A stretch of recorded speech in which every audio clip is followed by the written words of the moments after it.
지난 2019년 4월 4일에 여기 이제 앞에 사진을 한번 잠깐 보세요.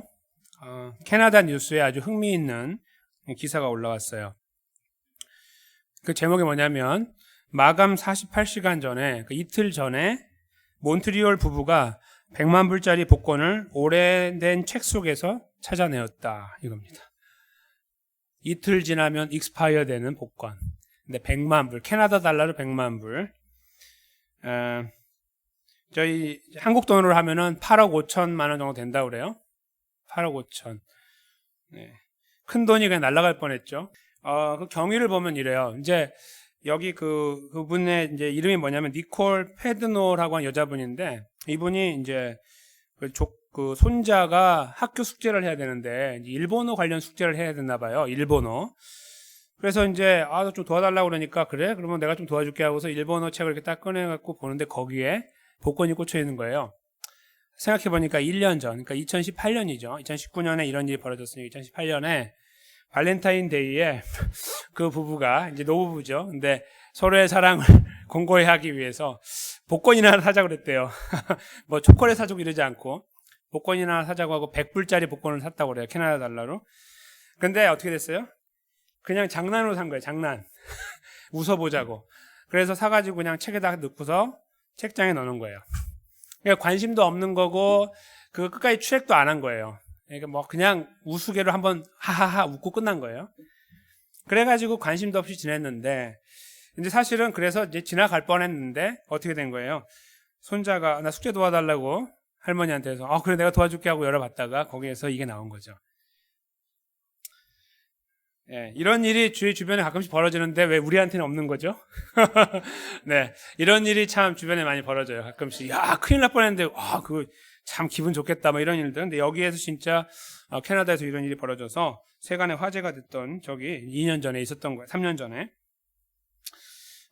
이분이 고백하기를 그래요. 내가 손자를 돕지 않았으면 100만 불이 날아갈 뻔했다. 이렇게 이야기를 한 거예요.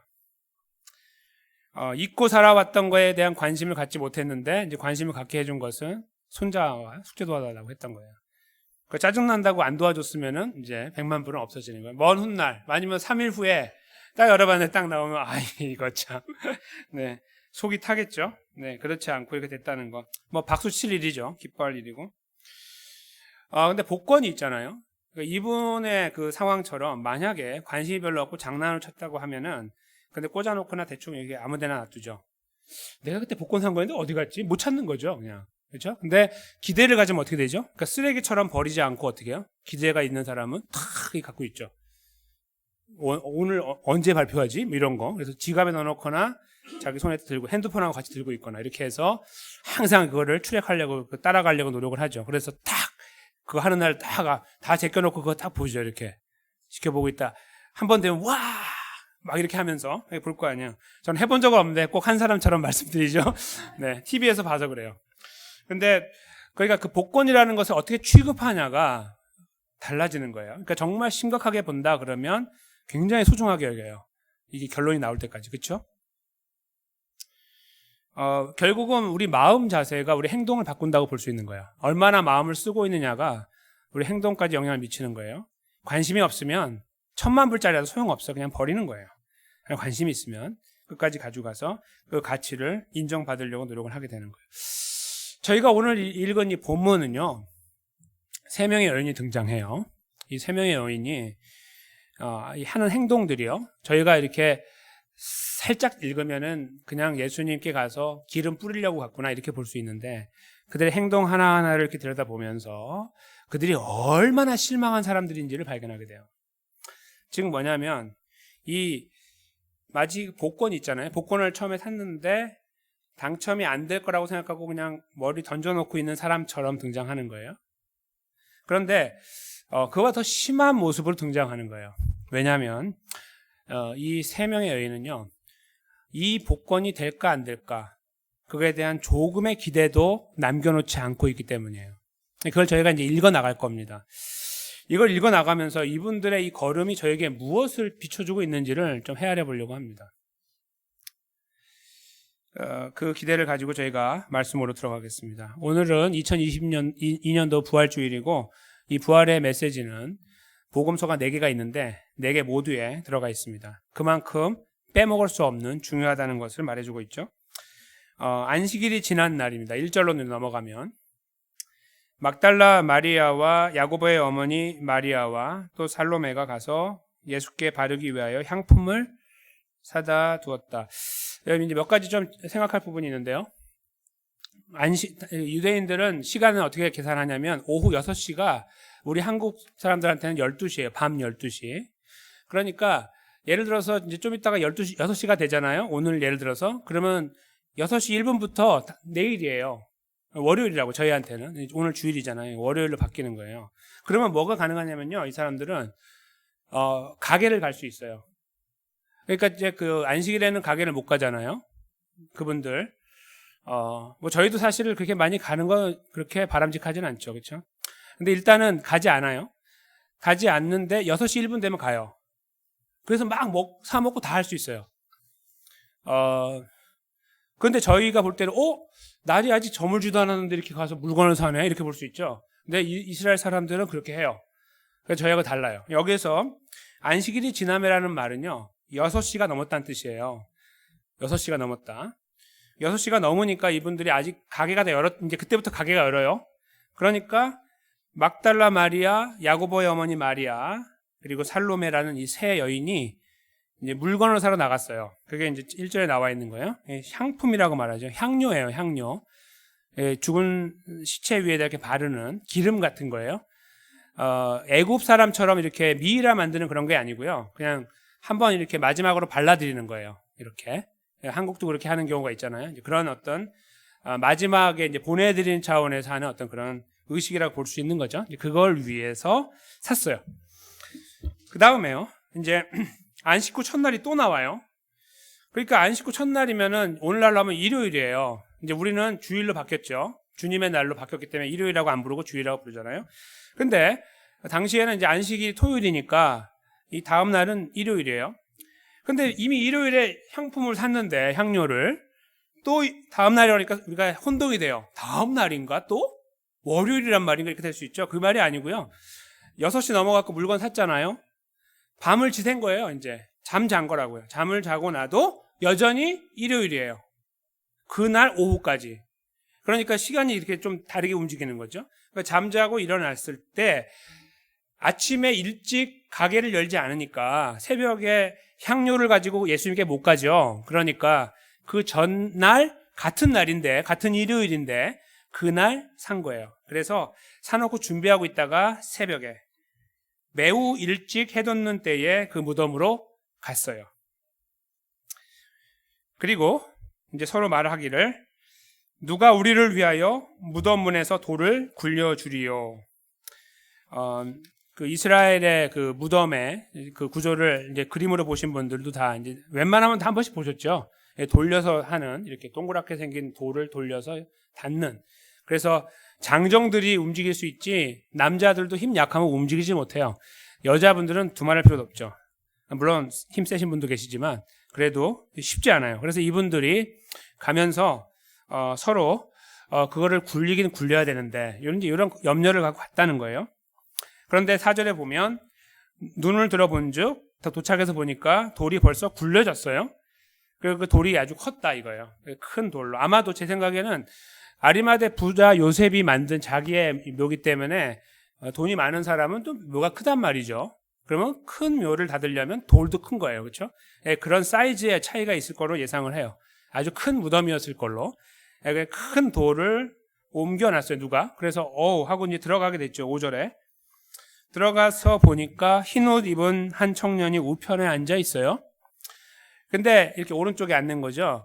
근데 이 우편에 있는 청년은 마태복음 28장 2절 같은 이야기를 다루고 있는데 좀 다른 각도에서 말하는 거기를 보면 천사예요.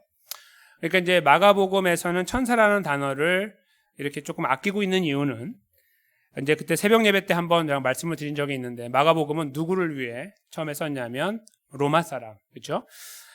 그들에게 이 복음이 똑같은 내용이 전달되더라도 그들이 훨씬 더 편안하게 이해하고 편하게 받을 수 있는 내용들로 가야 돼요. 그게 중요한 거예요. 내용의 변질이 아니라. 그래서 여기서 천사보다는 한 젊은 사람으로 표현된 것이 더 어필하는 거예요. 그래서 이렇게 썼지만 실제로는 천사로 다른 복음서는 기록을 하고 있습니다. 그래서 옆에 앉아있는 천사가 이제 있는 걸 보고서 깜짝 놀랐겠죠. 들어갔다가 힘도 없는 여자분들이 그거 들고 갔다가 깜짝 놀랐을 거 아니에요. 6절에 보시면 청년이 이르되 놀라지 말라. 너희가 십자가에 못 박히신 나사렛 예수를 찾는구나. 왜 거기 갔냐고요? 네, 기름을 몸에다가 발라드리려고. 이게 이렇게 발라드리는 거예요. 그냥 이렇게 최선을 다해서 갔는데 그 이야기를 딱 하죠. 그 청년이. 그러면서 이렇게 말을 해요. 그가 살아나셨고 여기 계시지 아니하니라. 보라, 그를 두었던 곳이다 하고 예수님이 계셨던 곳을 가리키는 거예요. 이렇게. 근데 거기 예수님이 안 계시고 이제 그 상황을 설명을 하고 있는 겁니다. 거기다가 이제 그것이 끝이 아니라 명령으로 덧붙이기를 가서 그의 제자들과 베드로에게 이렇게 전달해라. 이렇게 내용이 뭐냐면 예수께서 너희보다 먼저 갈릴리로 가시나니 전에 너희에게 말씀하신 대로 너희가 거기서 배우리라 하라.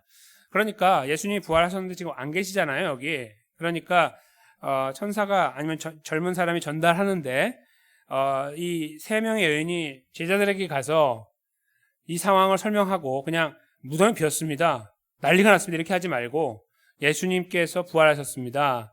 그리고 옛날에 말씀하신 대로 갈릴리로 먼저 가시니까 거기서 가서 만나십시오라고 전달하라고 한 거예요. 그런 다음에요.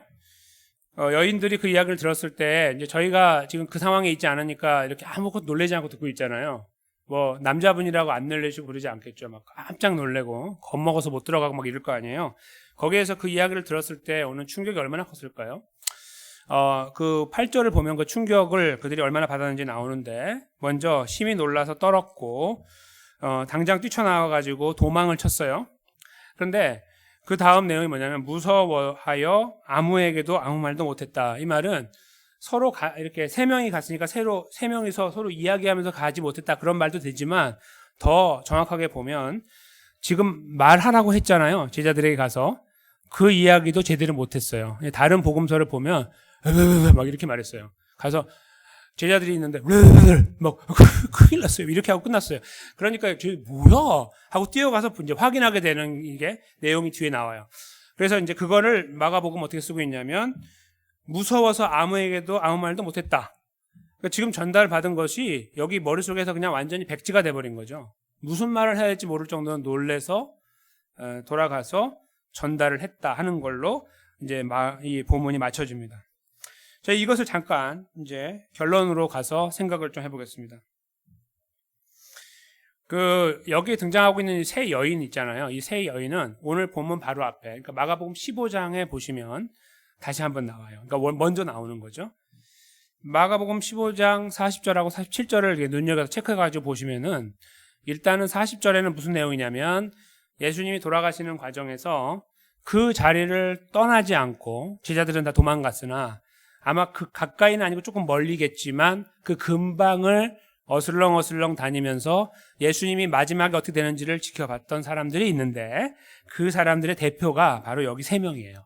막달라 마리아와 야고보의 어머니 마리아와 살로메였다. 이렇게 쓰고 있어요. 그래서 그들에게 있어서 무슨 사건이 된 거냐면 눈으로 목도한 거예요. 목격자라고 그러잖아요. 목격자하고 증인하고 달라요. 아시죠? 증인은 그냥 들어서도 증인이 될 수 있는 거예요. 근데 목격자는 내 눈으로 똑같이 본 거예요. 그러니까 아이 위트니스라고 영어도 이렇게 분명한 단어가 있죠. 그들은 눈으로 분명히 봤어요. 뭐요? 예수님이 축 처져갖고 완전히 죽은 거. 여기 다 뚫려가지고 폐가 뚫려가지고 피하고 다 물하고 다 쏟아져 나오고 아무리 쳐도 더 이상 일어날 수 없을 만큼 망가지. 장기가 완전히 파열됐잖아요. 어떻게 살아나요? 그렇죠? 끝장났다는 것을 눈 뜨고 다 봤어요. 끝까지, 완전 끝까지 내려갔고, 그 다음에 47절에 보면 예수님을 장사하는 데까지 따라갔어요. 어디다 묻어놨는지 다 보는 거예요. 아리마대 부자 요셉의 무덤까지 가서 여기구나. 다 길하고 보고 여기 내가 알겠어. 딱 서로 같이 가서 본 거예요. 왜냐하면 혼자 보면 잊을 수 있으니까. 그 모든 과정이 표현되어 있어요. 그것이 무엇을 말하냐면요. 그들이 모든 것을 알고 있다는 거예요. 이 세 명은. 이 3명은 예수님은 완전히 돌아가셨다. 1번. 그 다음에 어디 묻히셨다. 2번. 이걸 알고 있다는 거예요. 그리고 나서 이제 이틀이 지난 거예요. 시간적으로 보면 만 이틀도 안 되는 시간이지만 여하튼 이틀이 지나서 3일째가 됐을 때에 그들이 이제 이 향료를 준비해서 갔잖아요. 향료를 사는 이 세 여인의 마음을 한번 생각해 보세요.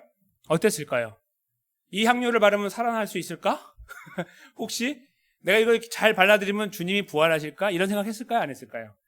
절대로 안 했어요. 절대로. 절대로. 그냥 끝난 거예요. 이 복권 갖고 있다가요. 아니네 하고 찢어갖고 완전히 찢어갖고 불태운 거가 똑같은 거예요. 에이, 아니었네. 확 태우는 거죠. 그 마음 정리하는데 되게 힘들었을 거예요. 아마 지금도 힘들 거예요. 지금 이 상황도. 굉장히 힘든 상황. 왜요? 예수님은 영웅이었거든요. 자기들에게는.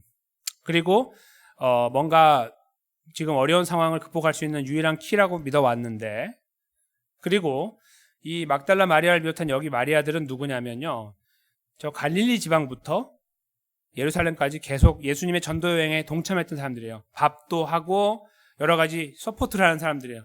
그러니까 밥을 했다는 게 나쁜 의미가 아니에요. 좀 뭐 하녀 그런 말이 아니라 전체적인 서포트하는 사람들로 꽉꽉 많았어요. 이제 그런 사람들 중에 있었던 사람, 즉 예수님은 이렇게까지 따라도 될까라고 의심이 있었겠지만 그럼에도 불구하고 따라 보면 뭔가 될 것 같은 희망을 갖고서 따라왔다는 거예요. 그것이 바로 이 여인 3명의 대표로 표현되는 3명의 여인의 마음 자세였다는 거 알게 돼요. 근데 그들이요, 아무도 없는 이 무덤에 찾아갈 정도의 열정이라는 건 어떤 걸 말하냐면 이런 거 있잖아요. 정말 마음 아픈데 그냥 좋은 추억으로 간직하자. 뭐 이런 말 있잖아요, 저희가 할 때. 그래, 3년 그냥 허송세월했다고 하지 말고 그동안 살아계실 때 나한테 잘해주셨고 뭐 이것저것 우리에게 희망 아닌 희망을 주셨기 때문에 그 정도로 우리가 만족하고 그냥 잘 보내드리지 뭐. 이 정도 마음이었다는 거예요. 그거 가지고 가서 바르면 무슨 머리까지 서고 뭐 해가지고 일어날 이런 거는 아예 꿈도 꾸지 않고 그냥 마지막에 최선을 다해서 보내드리자. 예정을 생각해서. 이런 마음이었어요. 그 대단한 것이 남자들도 가지 못하는 상황에 이 여인들이 갔다는 거예요. 제자들 다 숨어버린 상태에서 갔다는 거 참 대단한 모습이에요. 얼마나 이 상황을 안타깝게 여겼고 힘들어했는지를 알게 돼요. 최선을 다한 그들의 걸음. 근데 이 본문에 놀라운 일이 드러나죠. 뭐냐면 그 예수님이 부활하신 거예요.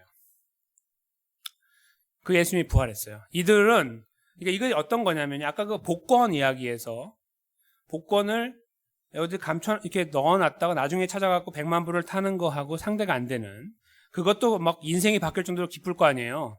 근데 여기서는 완전히 끝장났다고 다 찢어갖고 불로 태워갖고 다 산화시켜 버린 상태, 다 이제 후 하면 다 날아가 버리는 이런 거, 찾을 수 없는 뭐 이런 상태로 이제 다 마음 정리 다 끝난 거예요. 예수님 이 세상에 없다. 옛날에 그냥 일장춘몽이었다. 끝. 3년 그냥 재밌게 보냈다. 끝. 이렇게 된 거예요. 그리고 갔는데 없어진 거예요.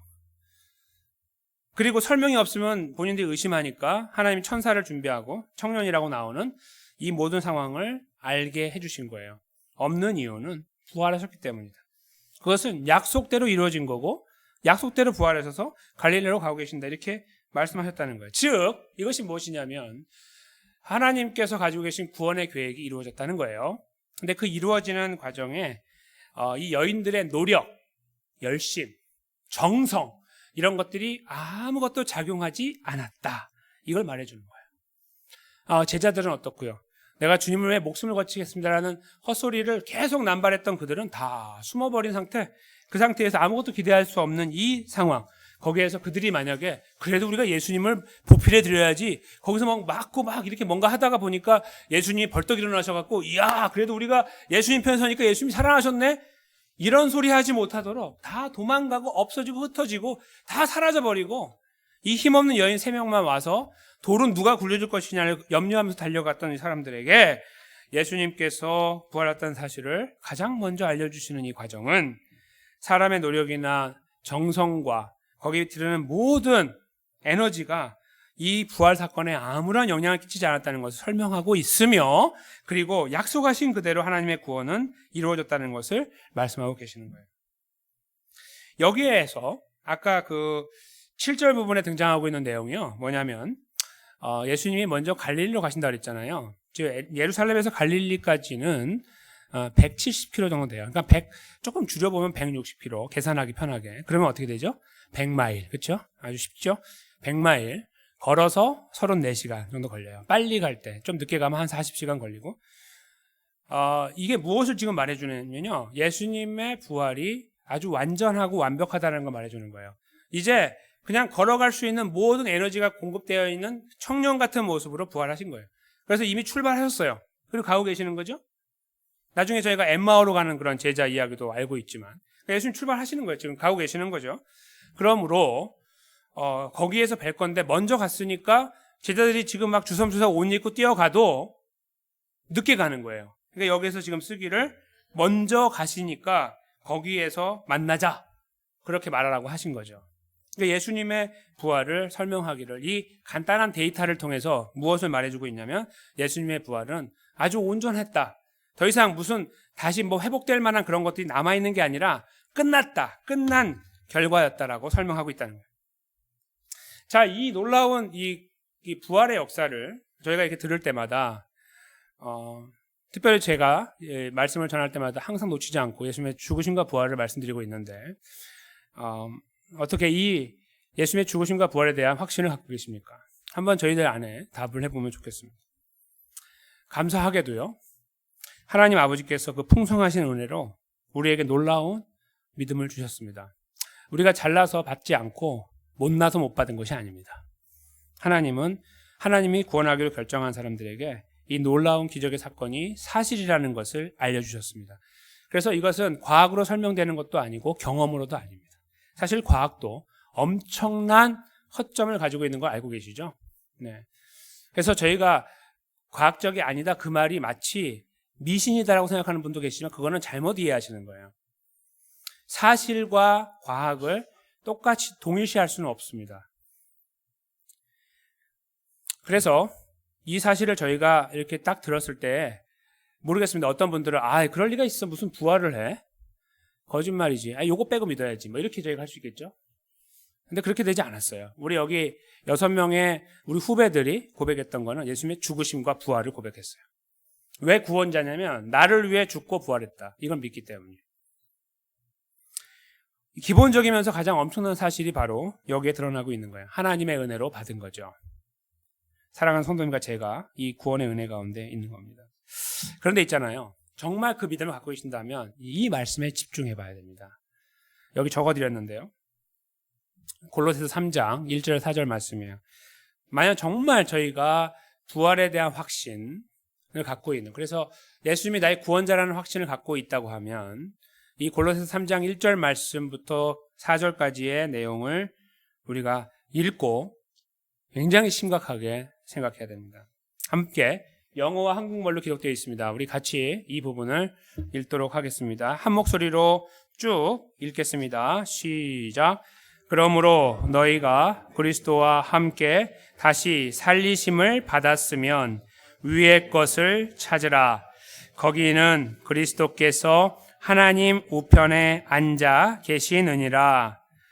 위의 것을 생각하고 땅의 것을 생각지 말라. 이는 너희가 죽었고 너희 생명이 그리스도와 함께 하나님 안에 감추었음이니라. 우리 생명이신 그리스도께서 나타나실 그 때에 너희도 그와 함께 영광 중에 나타나리라. 아멘. 우리가 이 말씀을 우리의 삶에 적용하겠습니다. 우리가 그리스도인으로서 믿음을 표출하며 살아갈 때, 즉 부활 믿음을 표출하며 살아갈 때 우리는 이 말씀을 붙잡아야 되고, 그렇게 살아가면서 저희는 부지기수로 많은 어려움들을 만납니다. 쓰디쓴 일들도 만납니다. 심지어 어떤 때는 이런 걸음이 너무 싫어서 포기하고 싶을 때도 많습니다. 우리의 믿음이 작아지는 것 같고 별거 아닌 것 같이 보이고 하찮아 보이고 쓰레기처럼 보이고 오히려 세상의 그 가치관이 훨씬 대단해 보이거나 그들의 논리가 더 타당해 보인다고 생각할 때가 있고 그래서 에이 모르겠다 집어치우고 대충 살자라고 생각할 수 있을 때가 참 많이 있습니다. 골로새서 말씀처럼 저 천국에 깃든 것들 저 위에 있는 것들을 바라보는 것은 자린고비 이야기처럼 말이죠. 내 입에 들어오는 거 하나도 없는데 저거 바라보면서 정신 수양하는 것처럼 생각하는 경우도 있습니다. 그러면 하나님께서 정신이 이렇게 나가신 분이어서 골로새서 3장 말씀을 기록했을까요? 이 말씀은요 엄청나게 중요한 명령입니다. 정말 우리가 예수님의 죽으심과 부활을 믿고 있는 사람이라면 이렇게 해야 된다는 거예요. must예요, must. 진짜 옵셔널이 아니고 반드시 해야 되는 거예요. 우리 눈을 위로 꺾으라는 거예요. 꺾어갖고 올리라는 거예요. 이렇게 서둘라는 거예요. 여기를 보지 말고 여기를 보지 말고 위를 보라 이거예요. 거기에 뭘 보는데요? 보좌에 앉아 계신 하나님, 그 우편에 앉아 계신 예수 그리스도를 바라보라.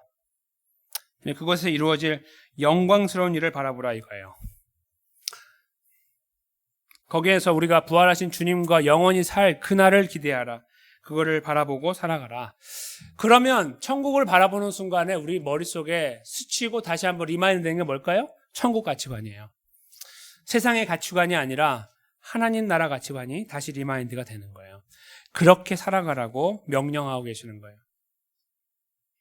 그렇게 될 때 저희는 마치 세 명의 여인처럼 생각하고 행동할 수가 있어요. 언제요? 우리가 나약하다고 여겨질 때, 그만하고 싶다고 여겨질 때, 예수님을 따라가고 싶지 않다고 여겨질 때, 천국을 바라보라고 그렇게 하나님은 말씀하시나 나는 그렇게 하고 싶지 않다고 반항하고 눈을 계속 땅으로 고정시킬 때에 마치 복권이 여기 살아있는데 확인하려고 하지 않고 그냥 찢어버리려고 하는 그런 마음과 같다는 거예요. 이 여인들처럼 에이 다 끝났어 이제 이거는 내가 마지막으로 보내드리는 거야 기름 발라가지고 이거 이렇게 하는 거. 주님은 죽었어. 내 삶에 개입하지도 못해. 뭐 그냥 100번 기도하면 한 번 들어줄까 말까? 무슨 하나님을 내가 요청하면은 거기에 응답하는 기계로 생각하는 거죠. 그렇게 생각하며 사는 모습들이 그냥 여전히 우리 안에 생길 수가 있다는 거예요. 어떻게 되면요? 우리의 시선이 이 땅에 고정되어 있습니다. 아무것도 기대하지 못해요. 선하고 아름다운 열매들. 하나님이 하실 거에 대한 기대가 엉터리 기대가 될 때가 많아요. 그래서 저희가 자꾸 울부짖는데 내용을 따져보면 나 잘 먹고 잘 사는 거예요.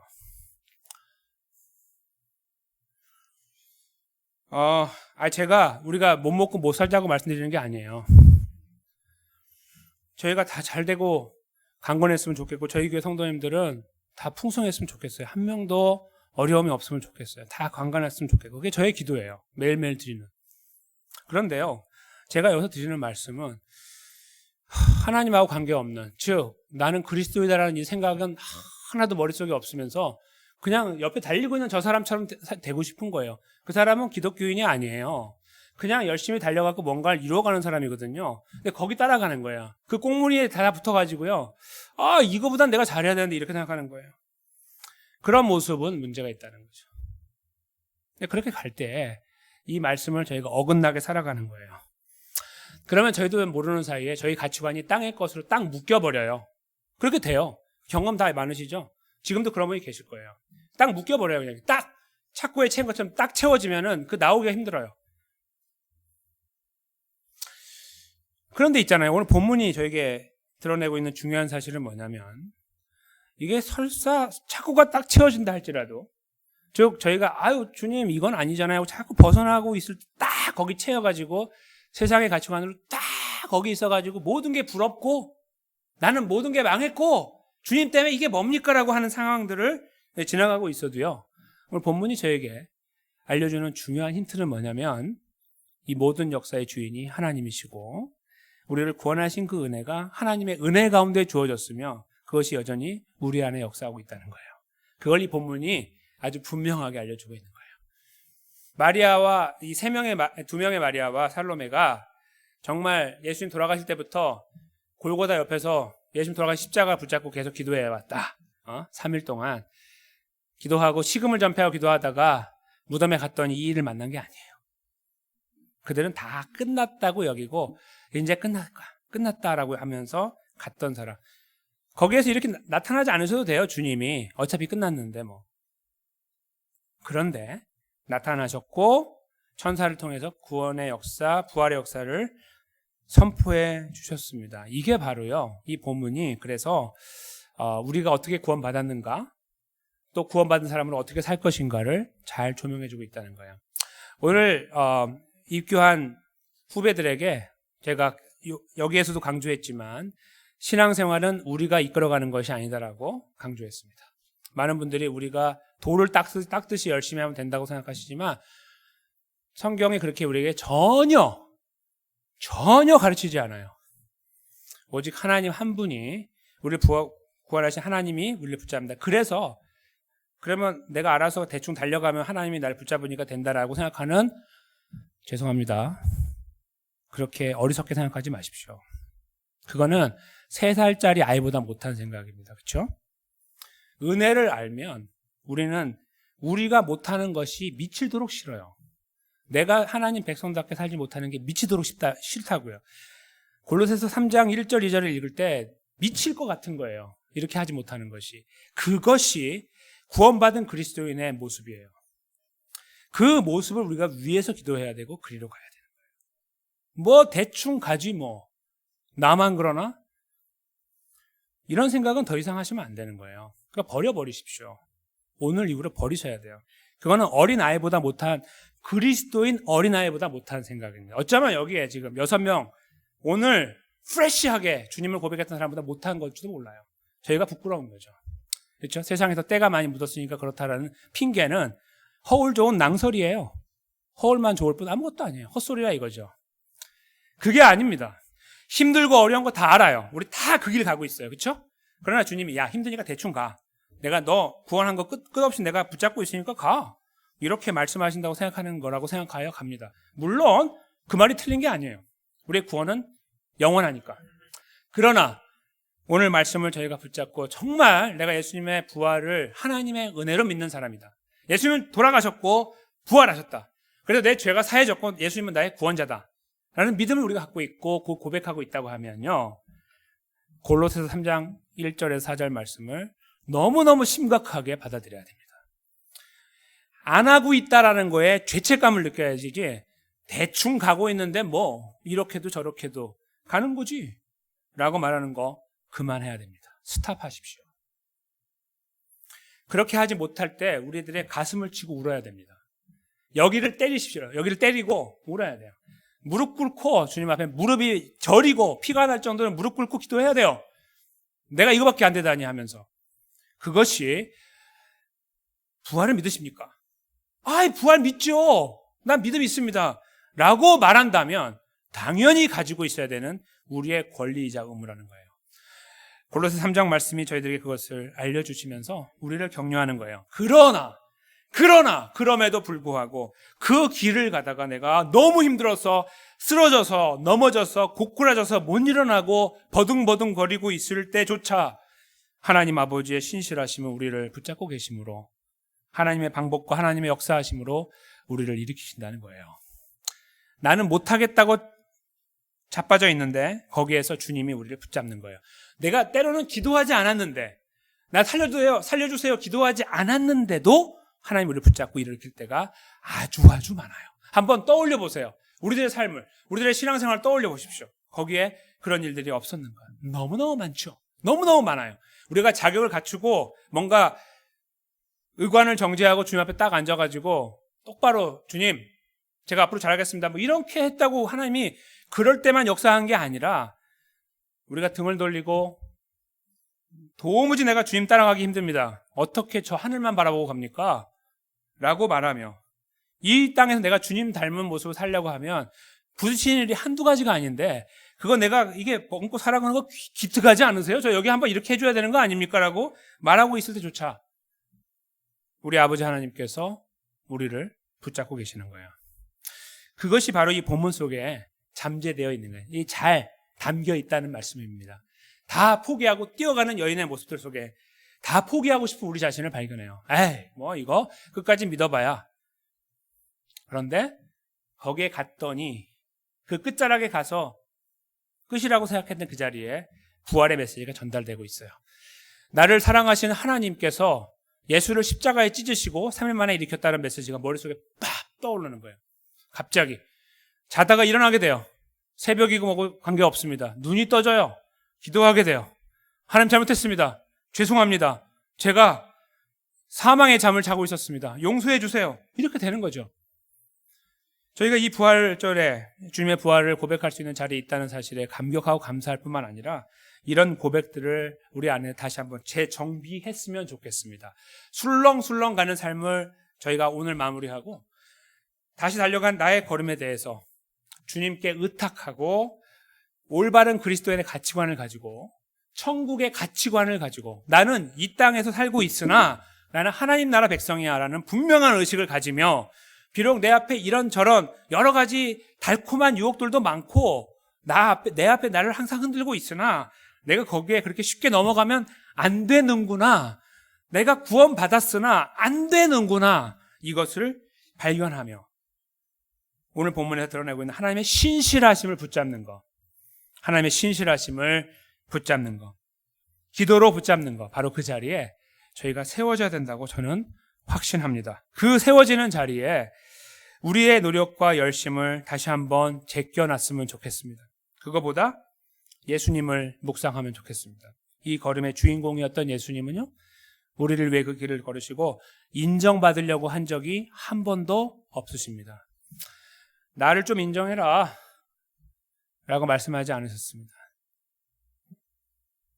수없이 배신을 당하시고 돌이킴을 당하셔도 그 자리를 지키면서 우리의 구원을 지키시고 우리가 이 걸음을 완주할 수 있도록 우리를 붙잡고 계시는 분이 바로 우리의 구원자 예수 그리스도이기 때문이고, 그리고 그분이 우리 안에 우리와 연합하여 함께하고 계시기 때문입니다.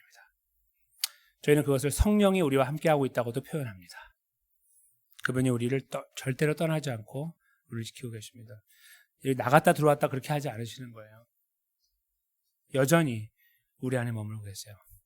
그 사실을 저희가 믿음의 눈으로 바라보면서 주님 모시고 살아가는 하나님 백성의 모습으로 진지한 고민들을 던지면서 우리 삶을 점검하고 하나님 백성답게 살기 위해서 나의 삶을 주님께 다시 한번 겸허하게 의탁해 드리는 그런 놀라운 삶의 역사들이 이 부활주일 이 아침에 저희 삶 속에 풍성하게 이루어지기를 주님의 이름으로 간절히 축원합니다.